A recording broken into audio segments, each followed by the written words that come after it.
Hi friends. Okay, so we are gonna start with our very first kind of most basic project, and it is gonna be this. So we're gonna make a cross and do a watercolor background. So I'm gonna flip my camera around and show you all the supplies that you're gonna need to make this project today. The supplies needed for the watercolor cross are gonna be red, orange, and yellow watercolor, or you could do blue, green, and purple. So either warm or cool colors, doesn't matter, but you're gonna need one set of watercolors, a paintbrush, a cup of water, right over here, this is my dirty paint water, salt, regular table salt, the kind of stuff that you cook with, and painter's tape, and then a piece of paper. All right, let's get started. Okay, so our first project that we're gonna do for our Easter week is we are gonna make a watercolor cross, but instead of just doing straight watercolor, we're gonna do watercolor with then putting a little bit of salt over the top of the areas that are wet. Okay, so this is what I tell my kids in class. Don't use a ton of salt, but what you do need to do is make sure that when you put the salt down, that the watercolor is very moist. If you do very, very thin layers where it's not super wet, the salt will not make the cool effect that we're going for. So the first thing we're gonna do for my younger artists, what I would like for your parents to do is get some painter's tape, and then we're gonna make our cross out of painter's tape. So what we'll do is we will paint everything and not have to worry about staying outside of lines. But for my older kids, why don't you go ahead and use a crayon, and you're gonna draw two rectangles. You're gonna draw one vertical and one horizontal, and then you can paint over the top of that because we'll get that same crayon resist, that watercolor resist that we did last time. Okay, but for my younger ones, let's go ahead and do some painter's tape. So we're just gonna put our tape right here in the middle like that, and stick it down nice and tight. And then we're gonna take the other piece, and what we're gonna do is we're gonna make our cross. Okay, so then, now that we've got our cross on here, we're gonna use any color that we want. I either like to use warm colors, which is a reminder, are red, orange, and yellow, or I like to use cool colors, which are purple, green, and blue. So usually try to stick with the warm colors or the cool colors when doing this, but honestly, it is totally up to you. Personally, I like the warm colors because I think it is a reminder of what God gave to us and what he sacrificed for us. So I really just feel like it brings it to life. So you can do any number of colors, techniques. You can just paint this however you want. I am just gonna start laying color down anywhere I want. Okay, I like this reddish pink color right here. And I'm gonna kind of outline it. What I want you to remember is when we put our salt down, it needs to be nice and wet. Okay, so I'm gonna go ahead, I've got it, see how it's nice and moist? I'm gonna go ahead and just put salt down. Only put the salt down on top of the areas that you've already painted. Don't go ahead and put it down and then paint over the top of it. Now see right here how it's kind of already drying a little bit? That might not work, so we may have to add a little color to that later. Okay, so I'm gonna rinse my paintbrush out. I'm gonna go to some orange. I know on this video it looks orange already, but I'm telling you it is not, it's red. I think it's just the coloring, the lighting in my dining room. I'm gonna paint this whole area orange. And maybe I'll just add a little bit over here. Okay, now I'm gonna go back in, get that little area, and I'm gonna put my salt down. I gotta make sure my salt goes down while it's nice and wet. Okay, I'm gonna do a little yellow.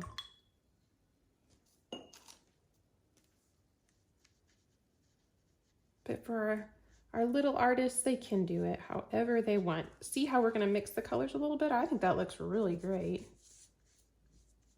Just make sure they don't mix the colors in the original cups, okay? Because that's where it can get a little tricky for when you wanna do projects later. But if they mix it on the paper, no problem. I think that looks really good. And as a matter of fact, I'm gonna actually blend them a little bit because I think that just looks so neat. Okay, doing our salt again for my areas that are finished. I can come back in over here, get a little more yellow, put that down, blend it in there just a little bit.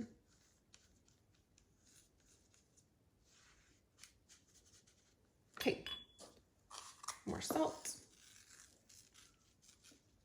And then I'm actually gonna come in here. I wanna put a little bit of yellow right in here.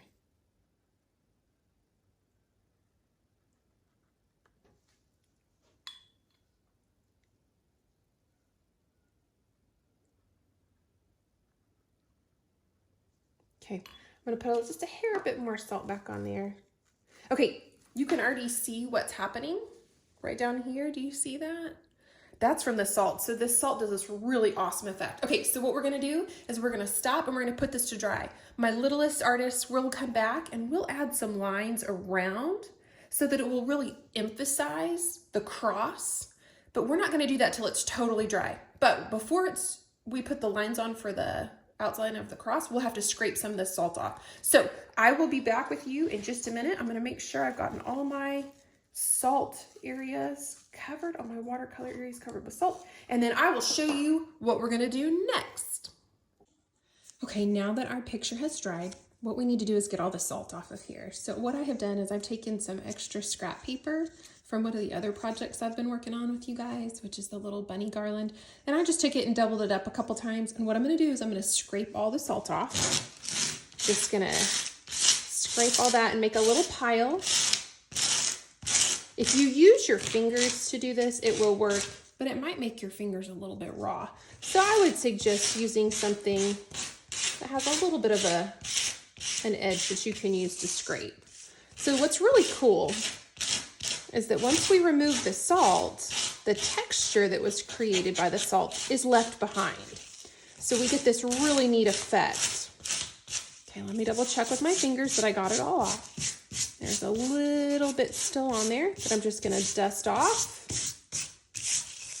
Okay, and then what I'm gonna do is I'm gonna put that to the side and I will clean that up shortly, okay? So now that I have gotten all that salt off, like I said, what it does is it removes the actual salt, but it leaves that really cool texture. So what we're gonna do now, for my little ones, we can just peel this tape off and have an awesome picture. Or for practicing your tracing skills, you could take a brown crayon and you can kind of color around the edges right here before we remove the tape, okay? And it will act kind of like as a stencil. And what it will do is it'll just help emphasize the cross, which is exactly the reason for this.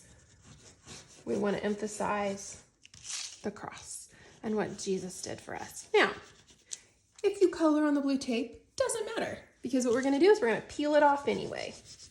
Okay, so you can come on over here, color around it. Again, this is totally optional. You do not have to do this. You could just peel the tape off and be done, and it would still look just as amazing. Okay. Then if you wanted to, you could even go back in and color it in brown.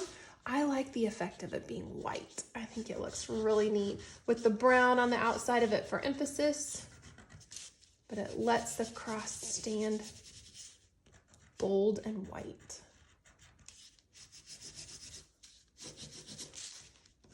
Kind of go back over this, make it just a little bit darker.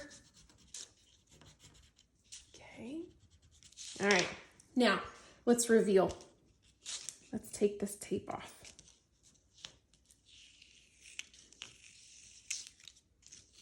Oh, it bled through a little bit. That's okay.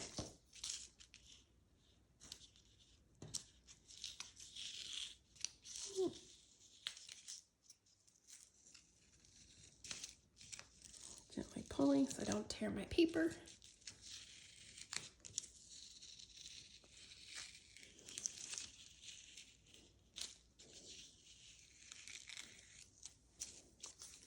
And there you have it. And see, there's a little bit of color there. Doesn't matter, but look how beautiful that picture looks. So you are done.